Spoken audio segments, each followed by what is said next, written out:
out there. But one of the perks of being here is walking around. So I photographed this bobcat. This is a very skinny female from what I gather. And this was like 6 feet from me the other day.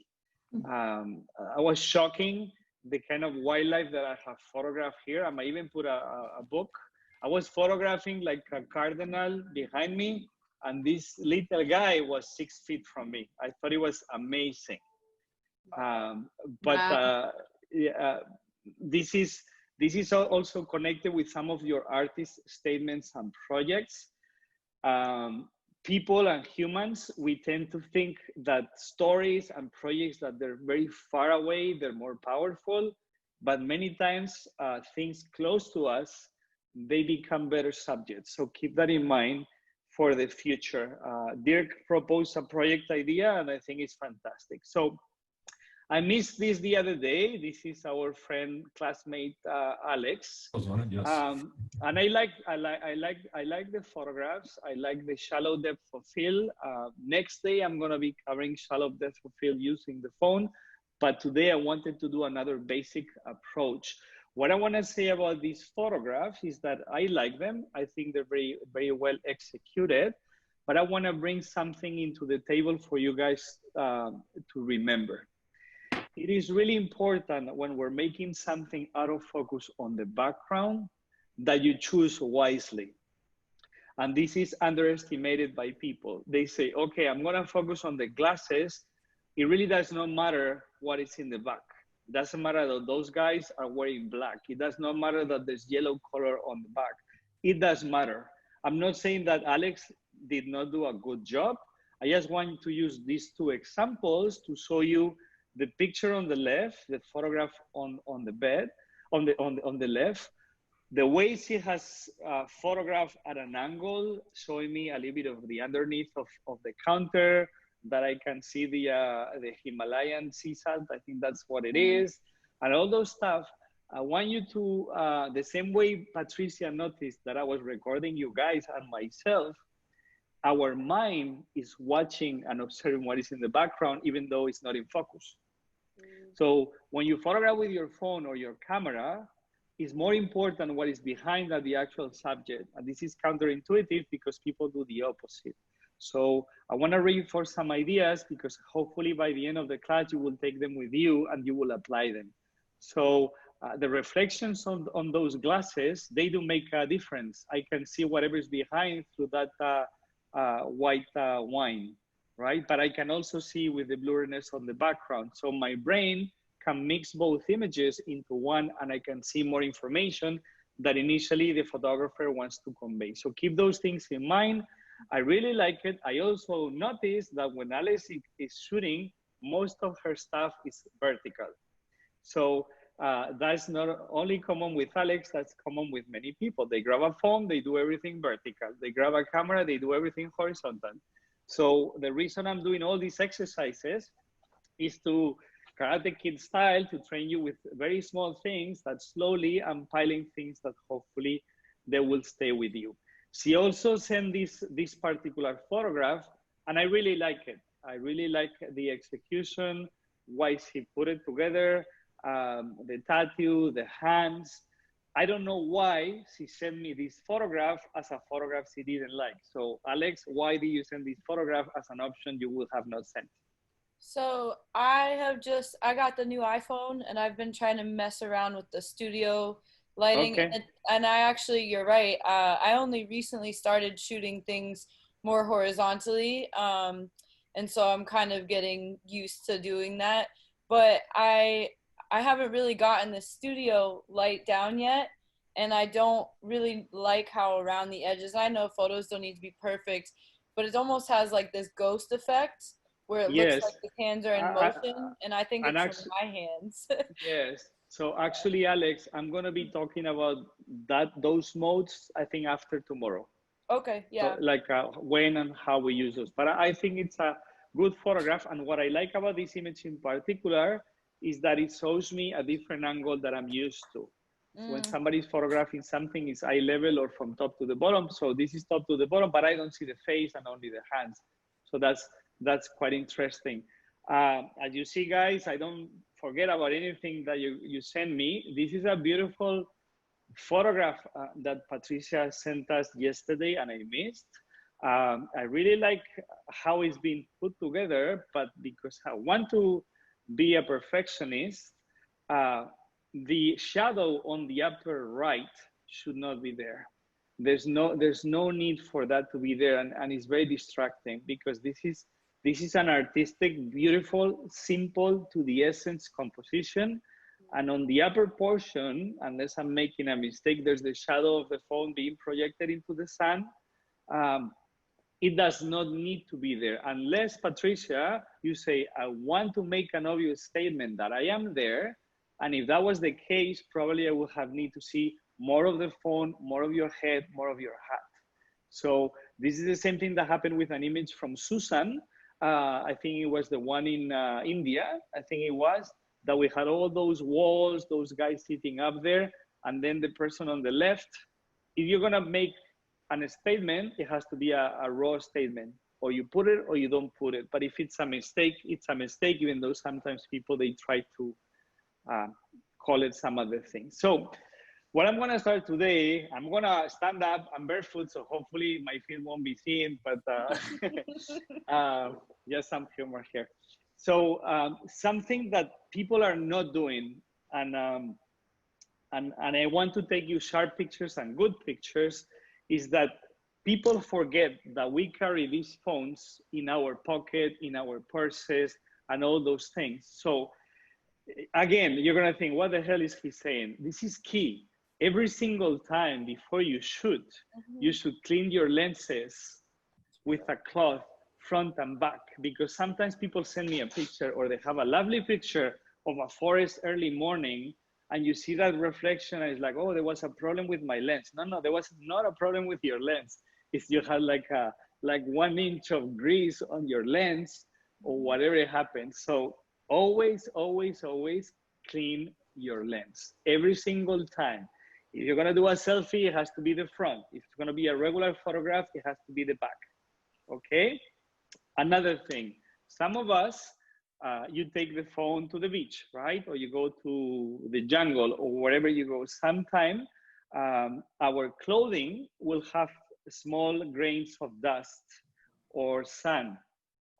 If you do as I have done in the past and you're in the Amazon and you grab your shirt and you actually clean, I think eventually you could affect your lens and scratch it, and it's a very tiny lens. So what I do is I carry my lens cloth on a small bag with a small hanging thing from my backpack or even my pants, and I do it all the time. So keep this in mind. This does not apply to larger cameras. This is even more important for our tiny phone. So the difference is photographing through something like this. Obviously, this is kind of an exaggeration, right? Or photographing through something like this. That is the difference. Having something with your fingerprints on top that is a greasy, or something that is crystal clear and is being designed to be as sharp as possible. Okay. I'm sure there's no questions here because there's no mystery. But you'll notice that I started with super basic things and I started escalating into more complex thing and more photographic thing. The shutter release. So I discovered that many people that are using the phone, they miss most of the things that can be done with the phone. So I'm going to talk very briefly, how can you shutter release your phone, right? The first one is you just press the shutter. That's a no-brainer. The other day, Susan and Dirk, they missed the class. We mentioned you could hold the phone like this. You could do like this with 2 fingers and make it very stable. And you can just press the shutter. That's option number 1, right? We all know this one. And it has to be done gently. And I mentioned the other day, when you actually press with strength, you create a vibration that can affect. The other thing that some people, they don't know is that when you're doing the 4-finger holding, your volume buttons are actually shutter release. So when you're doing like this and say, how the hell I'm gonna photograph with my thumb if I'm holding my phone? Well, it's very easy. because you're just going to be pressing your volume, and that's how you're going to be shooting. Really? And that's what I was sharing you those techniques, because we want to be stable, especially in low light. So now we have two different ways of triggering. One is the regular one, the other one is volume. I think either one, up or down, will actually trigger. And then we have a different one that I think is very interesting, and not many people know this one either. If you put something like this into your phone, I don't know if you knew this, Alex, or you guys knew it, but I think this is a very interesting one, right? If I place this, and I happen to be in New York City, I could convince people around me that I'm listening to music in the subway and I'm taking pictures of them, because the volume becomes a shutter. So every time I'm pressing, I'm actually taking a photograph. So I did a video in Spanish the other day in YouTube saying, how do you take spy photos? But it was based on this idea. If I'm taking street photography, right, and I have somebody in the subway and I don't want to make it very obvious, I can be like this, listening to music, but somebody can be photographing me, or I can be photographing them. So just be aware of this, because I'm not saying you use this for the wrong purposes, but it's a good thing to use, for example, with street photography. There's certain circumstances, as they say in journalism, you take a photograph and then you apologize or you ask for permission and you lose the opportunity. So this is what we say in my craft. I'm more prone into taking the shot and then explaining, but it does not always work and it can be against yourself. But if your most concern is getting good shots, if you ask for permission, some of the charm sometimes disappear in those moments. So it's up to you to navigate. Do we have any questions? This is pretty simple, so I will just proceed. So it will work either on plus or minus. And then the other thing, that this is a little gadget that I recommend you guys get. And I'm not endorsing anything, because this is like $10. So you go to Amazon and you order one of these. It's a Bluetooth release. And for those of you that you're not familiar with what this is, it's like a tiny thing like this, right? That you pair with your phone. And it's very convenient when I'm, for example, placing my phone. Let's say I have a tiny bird that is coming to my feeder over there. I can place my phone very close to the feeder, and from here, like 100 feet away, or whatever the distance range, and I can shoot using this thing. It's also fantastic for selfies. So you see the phones, they come with very interesting, almost professional gadgets that you can acquire, and people don't even think about them. Of course, when you buy it, you have to pair it. And then the other thing is you have a timer.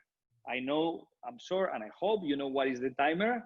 So basically, you have two options with the phone. I think it's 3 seconds, 10 seconds. So this is not only to photograph selfies, it's also to photograph without vibration. If I want to photograph in Times Square without any vibration, placing my phone, I can do it 2 ways. This is like a cable triggerer from a camera, right? But also this one is the same thing. So if I'm gonna shoot a slow shutter speed with my phone in Times Square, and this is placed against a traffic sign or with an attachment on a light, and then I'm clicking the screen, I'm making the thing vibrate. So those 2 devices, they will be very helpful for some photo ideas, and I hope I'm giving you some photo ideas. So this is what it is. This is like a Bluetooth release, and I'm gonna show you how to pair it. Super, super simple in case you guys buy one in the future. You turn on the device, which is both the phone and this tiny thing, right? You go to settings on your phone, you go to new device on Bluetooth, and boom, it's done. Both of them are interconnected, and you can use it for your photo adventures. Basically, it's something like this. Simple, boom, nothing, no mystery, super, super simple. Okay. I would say that if you want to start using your phone professionally, you get one of these, super inexpensive and super useful. Reminder of what we said the other day, always apply light pressure on the pressing, right, on the bottom. We also mentioned breathe in and do the exposure when you exhale and do it gently. This is just a reminder. And as I said, Janet, Susan, Dirk, I will send you what you missed. So I want to ask you, these triggering or shutter releasing options, how would you use them in real life? I want everybody to choose one and tell the group how can they use it creatively. Maybe we want to start with Dirk. You want to? I don't see you for whatever reason, but I don't want to mess with all of you because I don't want to interrupt the presentation. How would you use some of the releases that I just described in a creative photo that you can think of? Well, I'm here. I'm also. Oh, now I can see you. Now I can see you. Okay, okay. Okay. When I speak up, you get to hear me usually. I don't know. It's new to me that you have a shutter release option on the iPhone. As you said, I missed that probably, so that's good news to hear. I mean, the shutter release, I know that from the analog cameras or from the digital cameras, where you then had the option to either adjust the shutter, the opening time, yes, or the light intensity. That's from way back. I learned that still from my mom that only knew how to use an analog camera. So yes, but Dirk, like these four things, you know, like using the release, using the cable, using the timer. Can you give us an example? So this is my second language, so let's see if I can describe properly. I want you to think of a photograph and explain us the process of taking that photograph using one of these five things that I mentioned. I don't want to get into the aperture and the other things because there's different levels here, but I will get into that. But this is just a logistic shutter releasing. With the cable or the Bluetooth release, you can obviously, even if you don't leave the camera somewhere, you can move it with your hand out of your sight. You know, you don't have to have it very close. You can move it underneath, or you can move it to the side, and then take a shot. You know, so that's You don't, obviously, as long as you still have your hand on it, you can still use the volume up or down button to release as well. But obviously, it gives you more flexibility if you can move it further away. So as you say, it's a selfie. Or you can, I don't know, you can trigger, wait for something that you're expecting to walk into the camera. You can have the camera in place, and then the person or the animal or something walks in, and then you can shoot. Yes. Absolutely. And for example, as I said, I was working on my YouTube channel. So I uploaded some videos in Spanish because I'm doing both language still on camera traps, right? You know, a camera trap is you place something in a forest and it's triggered by whatever different options are out there, whether it's a laser or crossing a line. So let's say that I have a garden. Of course, it's not the same thing, but those owls that I saw you have, Patricia, you could perfectly do a time lapse and place one phone on the upper portion of that porch that I think Carl writing on that chair, and you can comfortably be having like a coffee and photographing without not affecting the animals, and they will get used to it after a few days. So yeah, that's a good point, Dirk. Yes, just one question. Yes. If you put the phone away and you want to control it remotely, do you manually then have to change the setup of your phone so it doesn't close? Because once it's closed, then you can't shoot again, right? Yes, of course. You're completely right. There's a limitation of this technology. So you can do very fancy things, but still you will have a limitation that you will not be able to do. But you're completely right. Yes. Yeah, that's helpful. So you can only take one shot then? No. You okay? No. As long as you're okay. So what happens with my phone, and I'm talking in general because I had somebody with a Galaxy the other day, and we both learned that there were some differences. As long as you're half pressing or playing around with the release, this thing will be open. But as Dirk, I think that's what he's saying. If you leave that for like an hour over there, the phone will shut down by itself, and then it won't work until you reactivate it. Got it. I think, but Hab, you can take 1,000 photographs before, or a time lapse before the whole battery goes out. And at what distance does the Bluetooth work? How far away can you be from the phone? I see you're already thinking about some applications, huh? Oh, yeah. So we will need to do some research, and I don't want to give you an answer because you have from very inexpensive $10 triggers to probably more fancy. So I would say, depending on how much you spend, they will give you more features, but it will be certainly limited. It won't be like it won't be like the ones you apply on a larger camera that I can shoot like 150 meters away or something. Mm-hmm. But that's the thing. With the phone, you can do many things that you don't even know you can do. Susan, tell us something you would do with one of these things that I just described. I would, with the headphones, be taking lots of sneaky pictures of people. Okay. Because I like to do that anyway. Pretend that I'm not taking it and then take it. So that would be a good option for me. Well, let me tell you, it works. It really works. Okay, and there's other things that you can even do with the phone. So okay, you got it. You got it. So as I said, I love quotes. So I want you to read this one and think about it. This one was called Lorenzo. And I'm gonna continue because we have certain things we need to cover. So you always know that I like to look at photographs. These are some of the images that I took in Madagascar about a year ago. And it doesn't matter that I took them because it's completely pointless. It's just to make you thinking visually about organizing images. Alex, why don't you talk about this photograph? What can you see that you can relate to, you don't relate to? What do you like, what you dislike? Let's visually analyze this photograph, which is what I want you guys to start doing almost without thinking. I want you to look at a photograph and automatically see everything that is to be analyzed there. It piques my curiosity.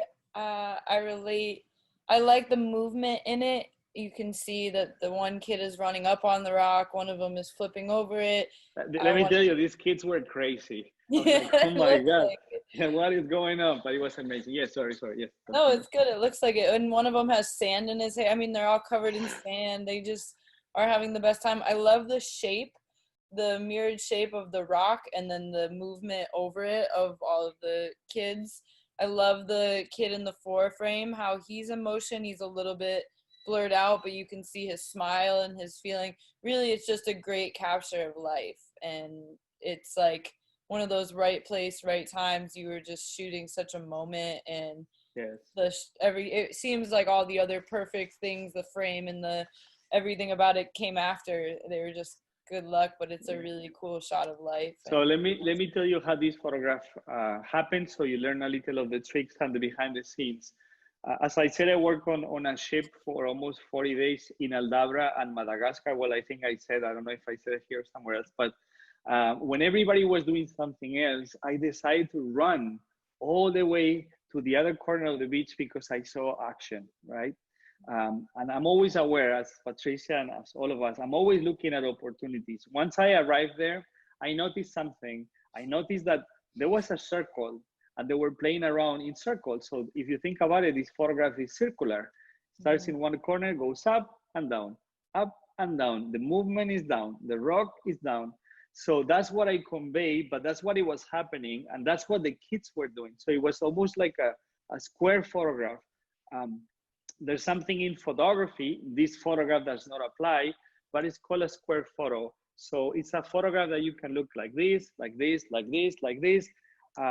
And it's the same, you can position in any way. This is not the case, but what I'm trying to say is that some of those shapes that we know since we're kids, you can embed them into your photograph, or you can extract them to create a connection with the viewer. So that's why this image works. Besides that the kids were fantastic, is because I added that circular thing that was happening within the frame, and I brought it into the outside. What about this one? Patricia, why don't you talk about this one? The ringtail lemurs. Mm-hmm. Beautiful. The eyes, just the way they're looking straight at me, but it's not from the center of the image. It's from, from the upper right-hand corner. Their face is very in focus, while you have some other things happening, shapes happening on this left side. Yes. Yes, this is an example, and this applies with both phone, telephotos, and any kind of lenses, right? I think I said day one, and I will be sending those videos. Sometimes we miss opportunities because we're waiting for the perfect moment. There's never a perfect moment. You see, you have like that piece of grass or something that is through the nose. If I was very picky, I would be missing the opportunities. So I just go for the opportunity right away. The same thing with the phone. Don't look for that perfection on those shots, because by the time you achieve perfection, the photograph may not be there. Okay, keep that in mind. And tomorrow, or actually on the next class, I'm gonna show you how to focus properly with the phone, how to lock focus, how to change brightness and all those things, and it's connected with these. Another example, I'm gonna comment myself because I don't wanna stand so long. Always play with textures, juxtapositions, adding and withdrawing information, right? Like Alex did on her photo. There's no need to show me the whole thing about a human or a person or a couple to understand certain things. You can isolate elements that when combined, they give me more information than the single photograph. So remember, when you do stories like your projects, you're putting pieces of a puzzle together. That's what you're doing. You don't want to overwhelm your viewers. You want to give them hints, so in their mind, the story becomes alive. Another example, also an iPhone photo, there's no need, right, to include everything. I was telling the other day, Hub, I want you to show me more of the world, but not all the time. Sometimes I can do the opposite. If my main focus is the eyes, the eye contact, because this was under the rain, my larger camera, it was already in my pocket because it was raining on this beach. So I was using the phone. So keep these things in mind for your projects. Why did I choose this one? Same thing. Very, very simple. Because in our mind, images taken under the sun, they're best. And that's wrong.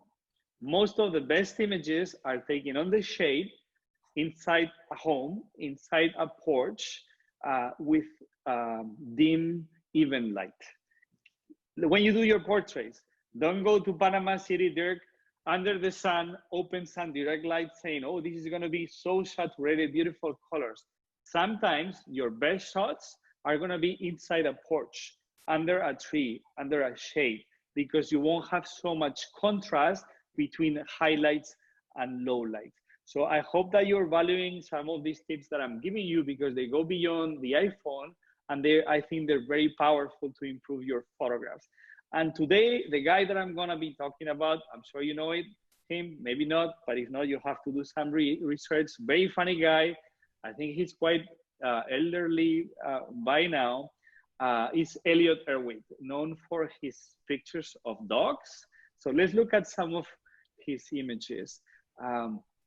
They're quite fascinating to me.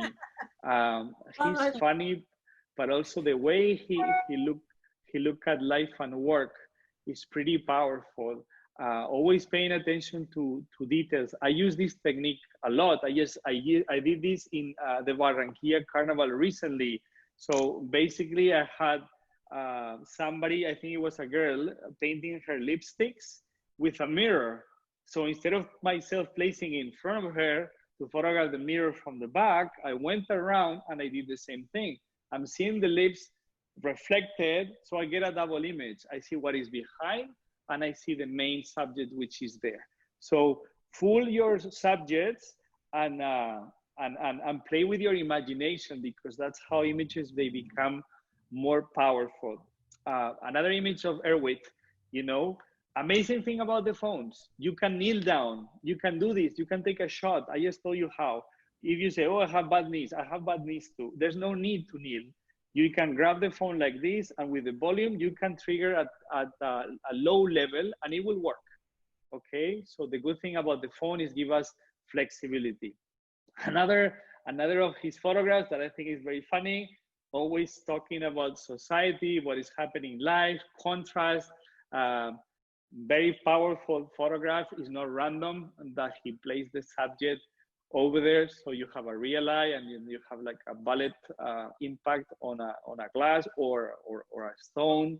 And this one that I think is hilarious is basically bringing something that happens in life. You know, art normally is the model that is nude. Here is reverse. Everything is nude, and the model is dressed. So he plays with your whatever you have in your mind, and that's the opposite. And yeah. So I think he's a genius, and you should explore his work if you don't know him. And another thing that I always share a video, hopefully it has sound.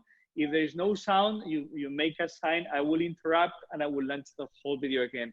And it's about Elliot Erwitt, and I think you can learn a lot about photography by understanding photographers. An interesting observation, there's many photographers that I love their work, and when I met them, I lost interest in their work.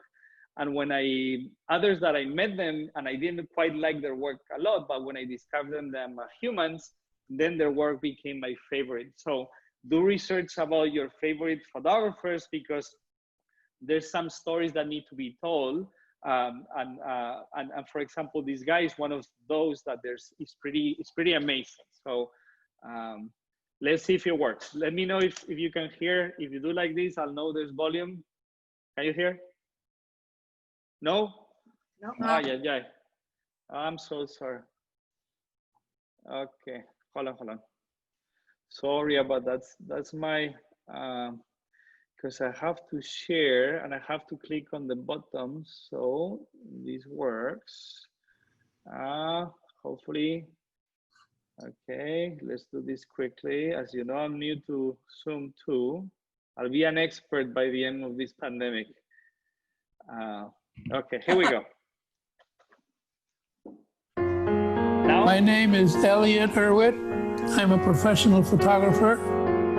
Well, I'm interpreting the home title by taking pictures in my home, in my studio, and in the area where I live, part of the time by the ocean in East Hampton. It means the place that I live and work out of. I don't take baths, I take showers, so a home would be more towards the shower. Okay, I want to get whatever we can get with this lens from the pencil sharpener into the top. Use the barn doors and just cut everything else out. Okay. I joined Magnum in 1953. At the beginning, it was the start of my career. It was the most important event in my then professional life. Magnum is my home in a sense. It's where I've been for the last 50 or more years. It's my home in the sense of colleagues, in the sense of career, in the sense of everything, really. I can't tell when Calvo's right. Stay big boy. Good boy. Get out. Sit. Go. There you go. Go. Sit. Ooh. I think when there's a connection between the dog and me, that's what it is. Yeah. This one. Big push. Do stuff. Yeah. It's old. Yeah. Okay, this is the best one. I like to take pictures of dogs because dogs are sympathetic creatures. They're everywhere, and they have human characteristics. Besides that, they don't ask for prints. They don't mind being photographed for the most part, although once a dog peed on my leg.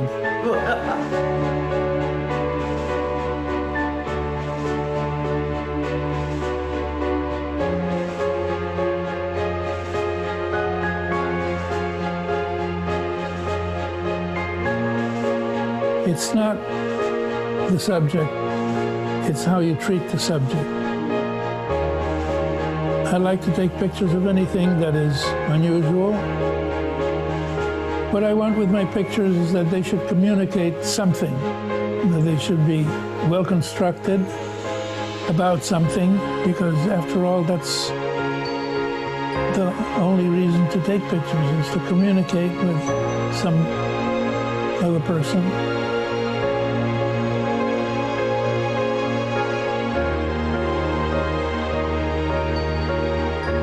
Second? Yeah, you just did.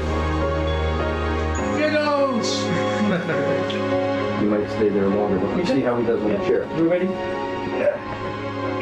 So everybody ready? Everybody ready? Throughout my career, I've been taking pictures with all kinds of cameras. I could practically open a store. Everything from 8 by 10, 11 by 14 size view camera to, I would say, the iPhone. It's not the camera, of course, that takes the pictures, it's the photographer. You can take pictures with anything. So I hope you enjoy this video that I chose. There's always a message behind the footage that I select. Is not random. And the reason that I chose this one, because I know this is an iPhone class, and you will have a new understanding of the phone by the end.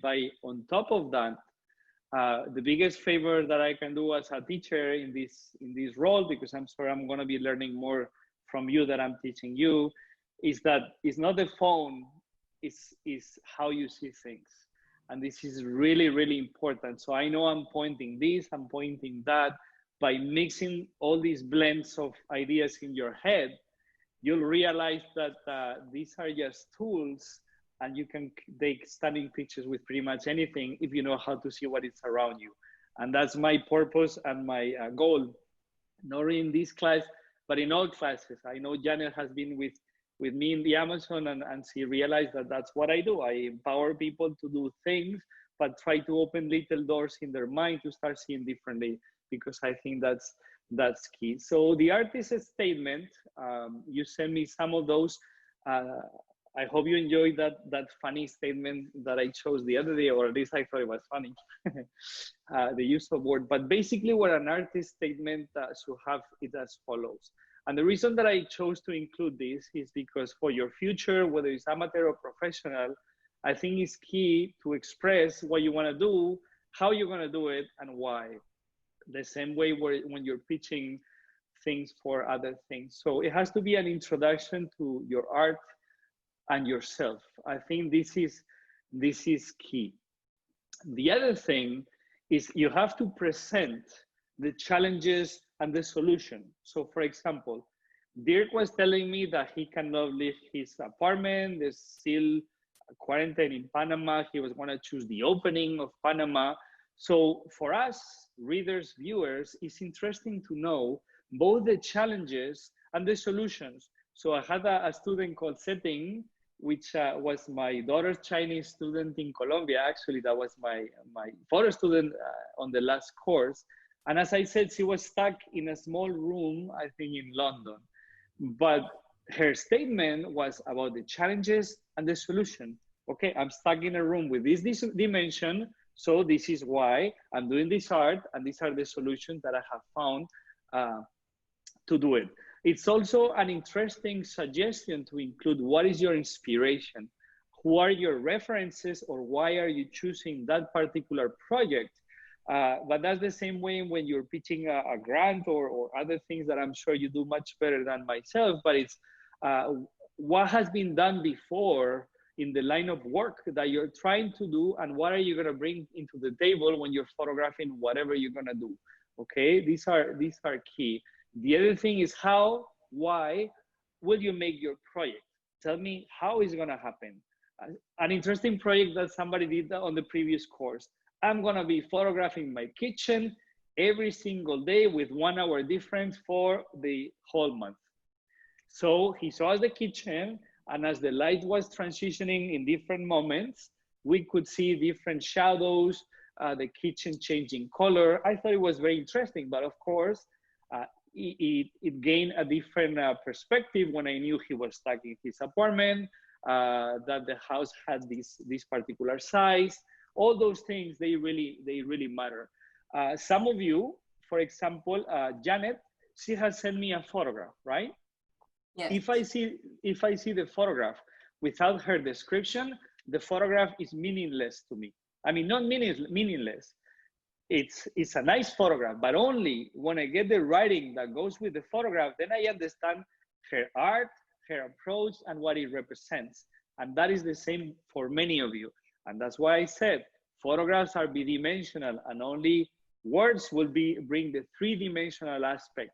And that's that's what we're trying to do. And you can include fun facts about what you're working on, about the location, the techniques, the behind the scenes. If for example, with my ballerina work, one day I'll do a book, it's in the making.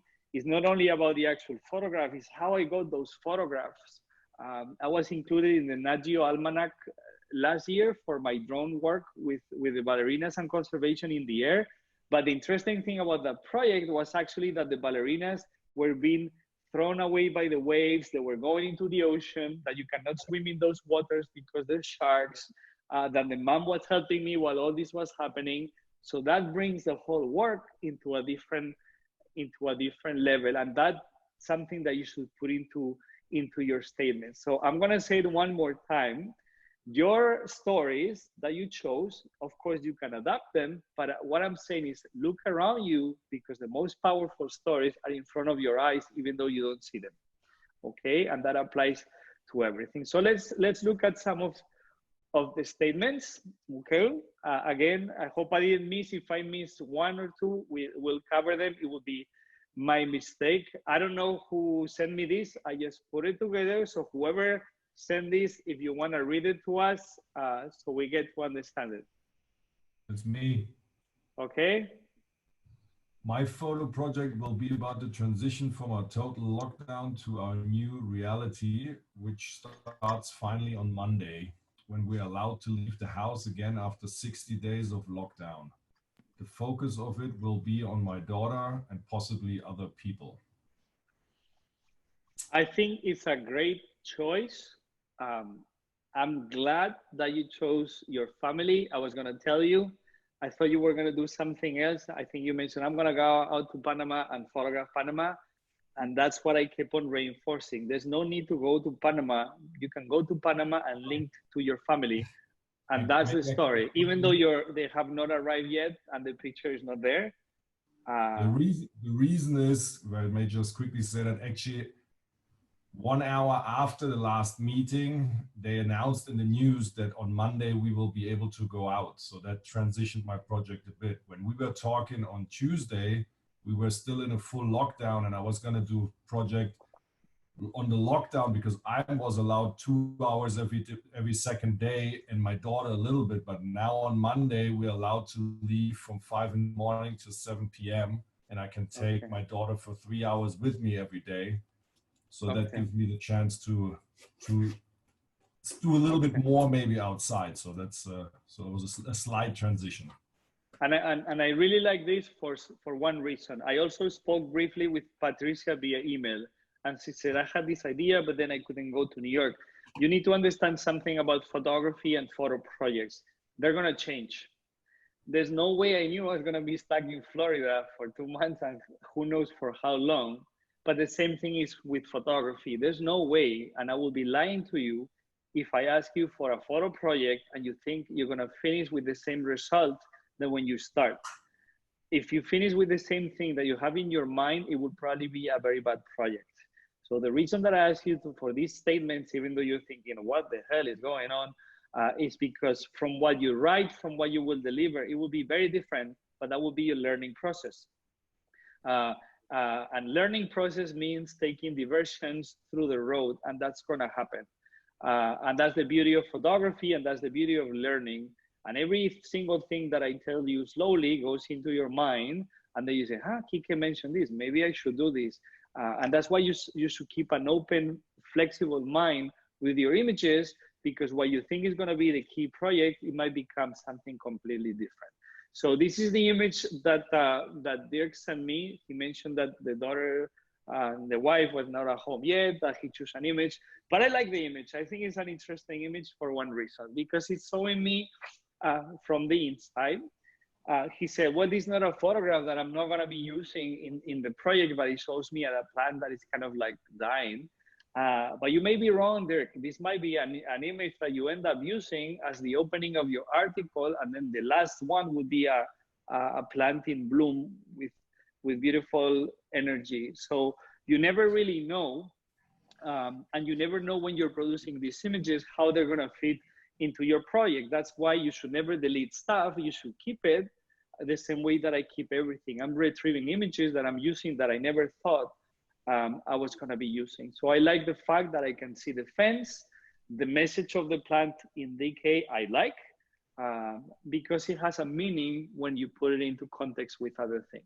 Remember, photographs can mean different things. So I don't know who sent me this. So if you want to read very quickly, I know I already went on time, but let's do quickly.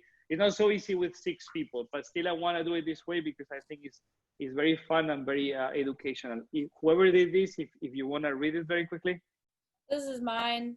So I said, because I'm mostly inside for work or running quickly from destination to new locations, I don't have much time to stop and look at the beauty around me. I want to focus on the glimpses of nature between my travels and the vibrant patterns and colors that I find, but most important, push myself to capture the sense of sound in the stillness. Okay, and this is the photograph that Alex sent us. So what I'm going to say, I think it's a very beautiful photograph. I like the fact that you chose the flower on the upper corner, makes me look at all that water, but I have a question for you and I'm not going to answer it, right? Mm-hmm.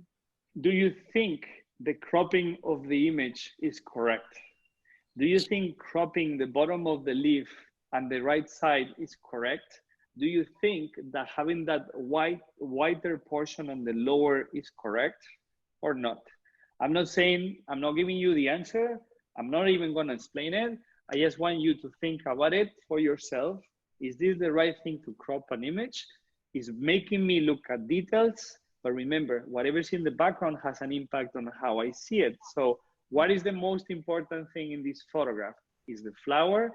Is the drops? Is the geometry? What is it? I have no idea. I mean, I do know it, but I want you to think about it and I don't want to talk about it. So we're going to continue. Who sent me this one? This is, I think it's Janet. Janet, why you want to talk about this one? You want to read yours? Yes, I was first an artist, having followed the footsteps of my mother, but chose to exchange my brush for a camera. I like to capture the unique and unusual in nature, from swirling vegetation in a stream to the tiny raindrops hanging from a blossom after the rain. These are but fleeting moments to capture in my mind and in my heart. Okay, so this is the first image that she sent me.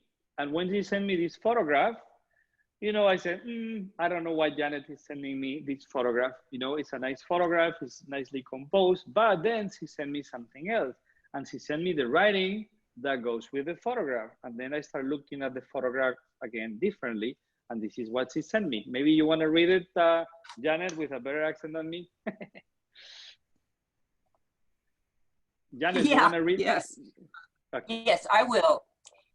This is a tree that was once inhabited by a pair of northern flickers, and I said this tree stump. Actually, it's the picture, the photograph. So let me see if I can move you guys. Let me just get it on my own screen. Okay, but okay, no, don't worry if you have to make. Yeah, Can you read it? I'll ad-lib it. I'll ad-lib it. It's blocked. The photographs are blocking the text, but I can sort of read it. Let me see if I can get No worries, A Janet, single, because single you're breaking away. Maybe, You're maybe breaking that away. will work. So, Anyway, Janet, last year there was a pair in.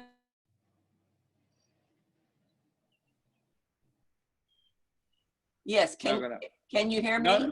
No, we cannot hear you. Don't worry, Janet. So everybody can read the text, and the idea is, okay. Yes, I want to continue, Janet. So I think these words, they make me look at the photograph differently. They put it into context, and whenever she submits more, then I understand. So I'm just giving you little ideas for all of you to start thinking differently with your photography. Who sent me this? Maybe Hob. Yeah, maybe. Yes, Hob. I muted myself because every time there's got to be a mower outside. Okay.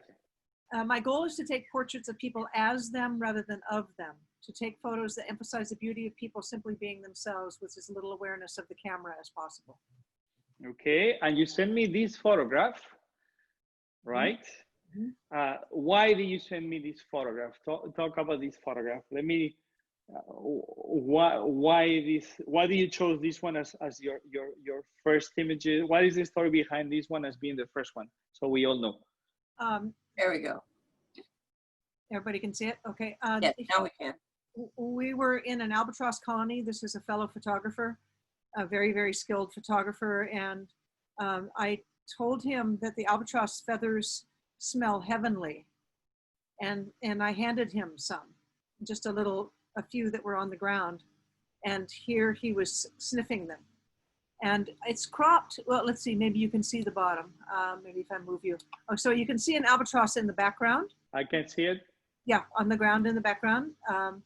And it was just a quick shot, and I really like it.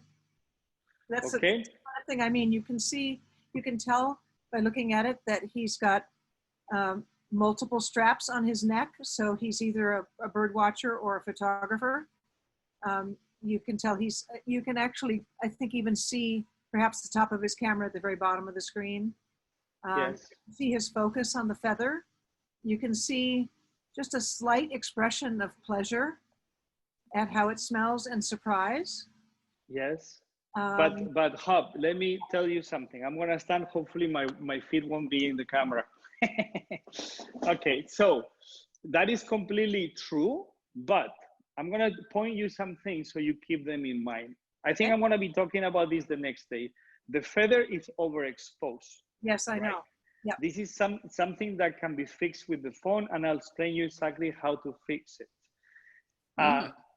In theory, right, I could say I have no problem with this being overexposed because it's an artistic thing. But because I know what you're trying to do regarding storytelling with people, it has to be technically proper so it can be published. Because if we publish this in a page, there's no information there, so it's white.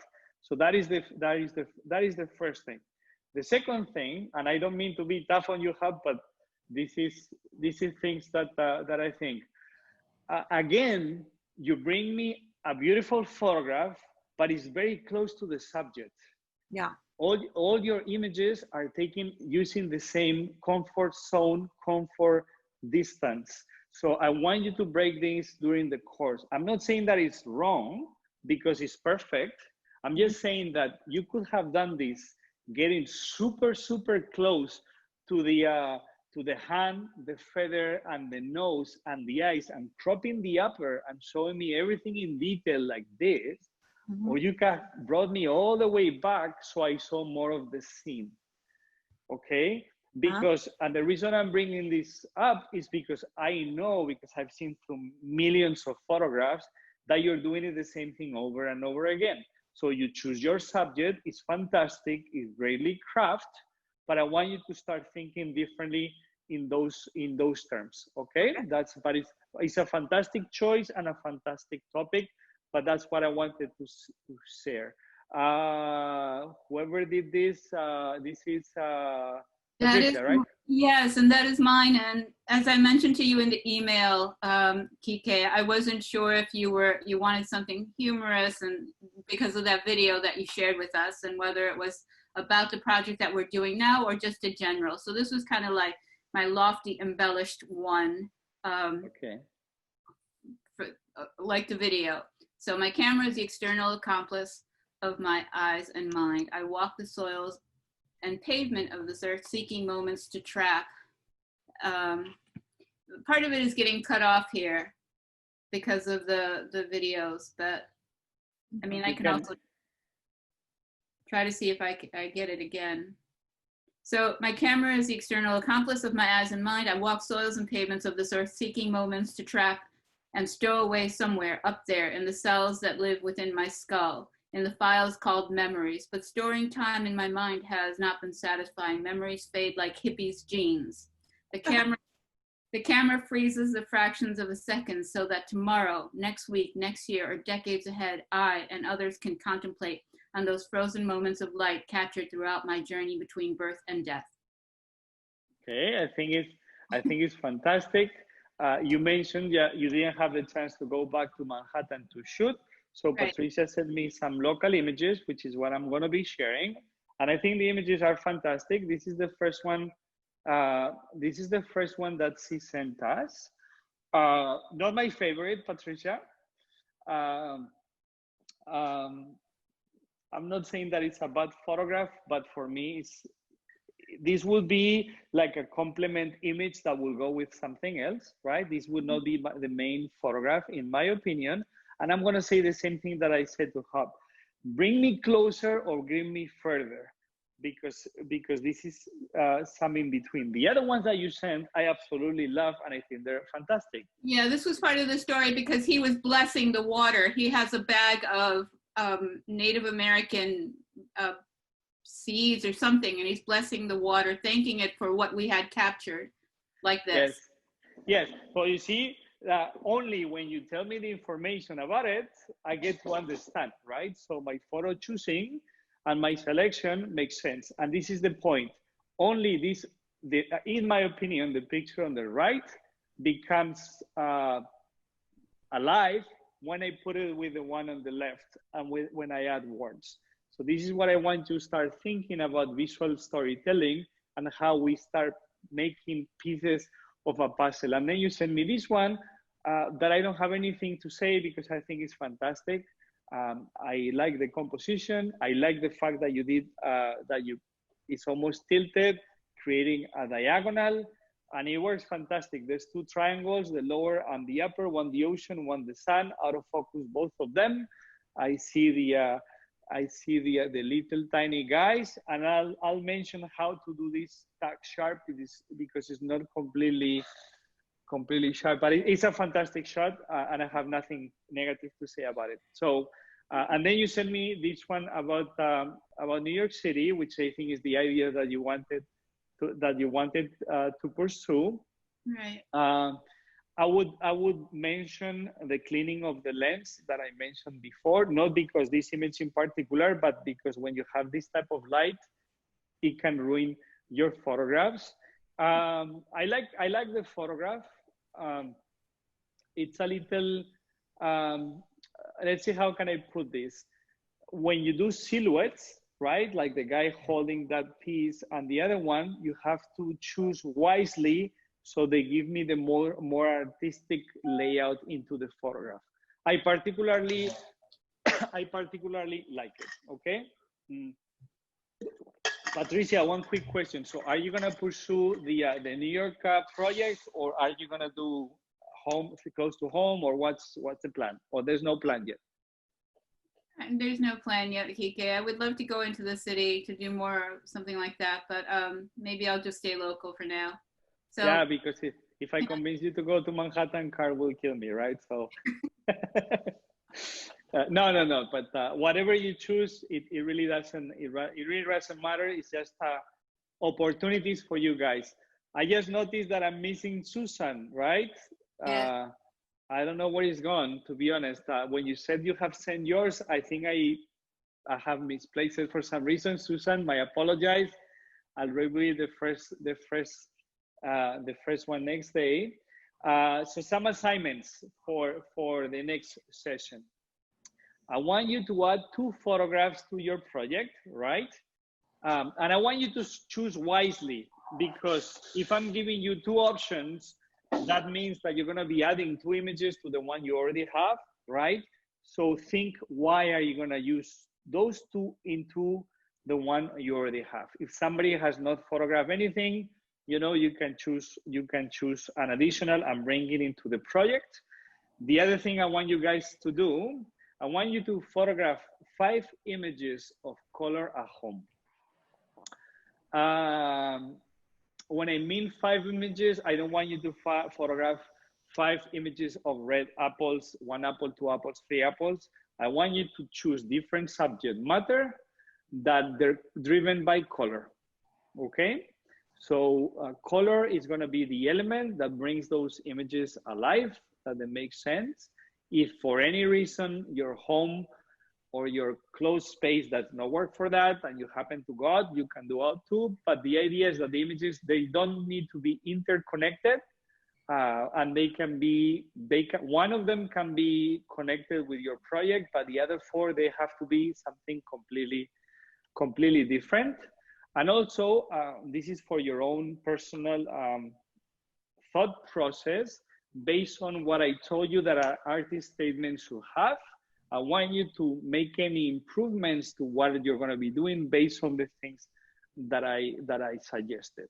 So that's what I have for today. Susan, my apologies, because I have no idea. I was compiling everything and we started the class. It's like, oh my God, I don't think I have Susan. I don't know where he's gone. So I don't know how I missed it. I'm sorry for that. And that's the thing with these online classes, that everything has to be prepared and there's no room for improvisation, because if he's not there, it will be a mess, start opening my computer and finding them. But I hope you got some interesting lessons from this class. It's been a pleasure seeing everybody. And I'll see you soon, and enjoy, well, I don't know if it's the weekend or whatever happens tomorrow and after tomorrow, enjoy it, because I lost track of time.